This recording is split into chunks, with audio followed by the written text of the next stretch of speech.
Hello and welcome back to Inside Out, the podcast. So today I wanted to drop in with something that I've been playing with a lot in a theme, I suppose, with my clients, and that is the stories that we convince ourselves of.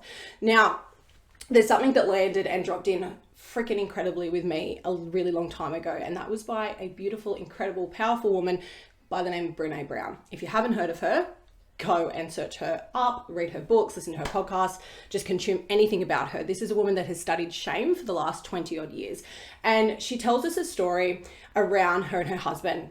And I really wanted to drop into the podcast and share this with you because this has been so phenomenal in my clients, really downloading and integrating that we convince ourselves of things that are happening because we have these internal representations of what they mean to us. So we're all raised with different beliefs, different values, different forms of reality in terms of how we see the world, our perspective, the world through our lens.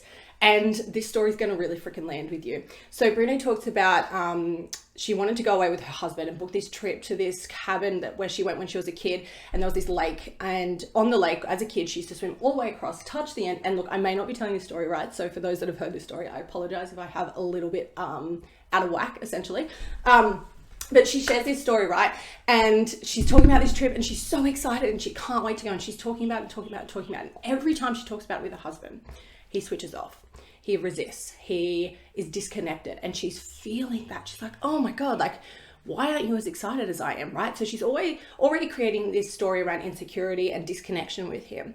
And they arrive up to the cabin, and the first thing she wants to do is go and do this lake swim, show him like that she can do this lake swim because she did it when she was a kid, and she's, not the fittest she's ever been, and she doesn't look the same as she did before they got married and all these things, right? But she jumps into a swimmer's and he gets into his, and he's pretty much just like marches off, and he marches to the lake, jumps off, dives across, and swims all the way to the other side of the lake, leaving her behind. Now she's just like creating this story of, I'm so fucking angry. I don't think he loves me. Does he not like me in swimmers? Am I ugly and disgusting? Is he having an affair? Like, what is actually happening here that he has to get so far away from me when I've done and created this trip so that we have connection, and I want to share this memory with him, and I want to do this fun thing with him, and he's just so far away from me, it's not funny. So he swims to the end of the lake, and she's and starts swimming back. And by the time he gets back to her, she chases him back to the wharf, and they get out, and she is livid by this point. She is fucking furious. And she's like, what is wrong with you? What is going on? Are you having an affair? Or whatever she says at the time, right? And then he turns around and she can see he's having a panic attack and he can't breathe. And so she's just like, oh my God, like, what is going on? And when he calms down, he tells her that he's only ever swam in pools that have the black line and he can see the bottom. And she realizes that it was never about her, and it was a story that she made about her, and that it was only about him. And he had a terrible freaking fear of swimming in this lake, but she'd been talking about it for months, something that she really wanted to do with him. And because she'd been talking about it for months, he wanted to do it for her. He wanted to show her that he wanted to do this with her, and it was important to her, so it meant something to him. So he did it, but he was terrified. So I really want to share that story with you because so often in our relationships with our friends, with our family, with our partners, we have a different version of reality to what actually is happening. And we can create that, something that my clients, if they're listening to this, they'll know I talk about this frequently. It's that main character energy. You're not the fucking main character in every story, right? We create and project this energy that everything is about us, and in turn create this form of, I suppose, energetic disconnection with who we truly are. We become insecure, we become fearing judgment, we may be sitting in self-doubt, we may not be loving ourselves, we may be projecting that onto our partnerships, onto our friendships, all of the other areas, right? When you come back to that story that I just shared with Brene and her husband, it's like there were two events happening here. There were two totally different experiences happening here. And where in your life have you felt like you were the main character and then turns out that you weren't? And where else are you presenting that now? And how is that playing out in your world right now? And noticing and being aware of how that's fucking up your relationships and how that's actually fucking up your ability to grow and move forward with yourself and your intentionality.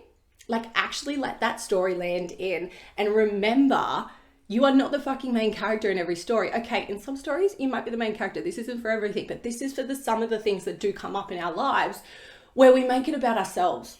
rather than being honest. And what could have changed in this was, hey, I want to talk to you about this. I'm feeling kind of disconnected from you. And every time I bring this up, I feel you resist me a little bit.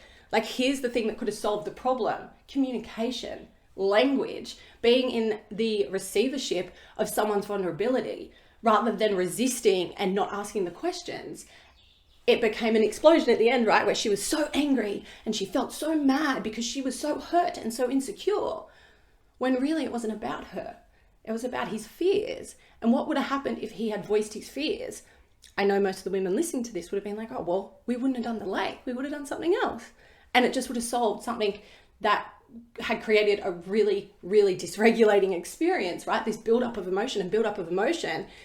It just could have discontinued that from the beginning with a really, really clear communication and being radically responsible for your own thoughts, feelings, and behaviors. So we would love to invite you, like, where are you projecting this energy? Where are you creating this story? And is that impacting your current relationship? Is that impacting your relationship with yourself? And how can you take the control back? That comes back to communication. That comes back to being radically responsible for your emotions, right? And being vulnerable with yourself, asking yourself the question, hold on, is this about me? Is this actually about me, or is this about someone else? And then that's where you can create the system, like the codes of belief, of self-belief, of self-trust, to go vulnerably into relationships without having to harness that dysregulation and that emotional disconnection, right? So I want to leave you with that. This was a short and spicy mindset episode for those that are creating stories around their relationships and their friendships and that main character energy. And if you enjoyed this, please let me know.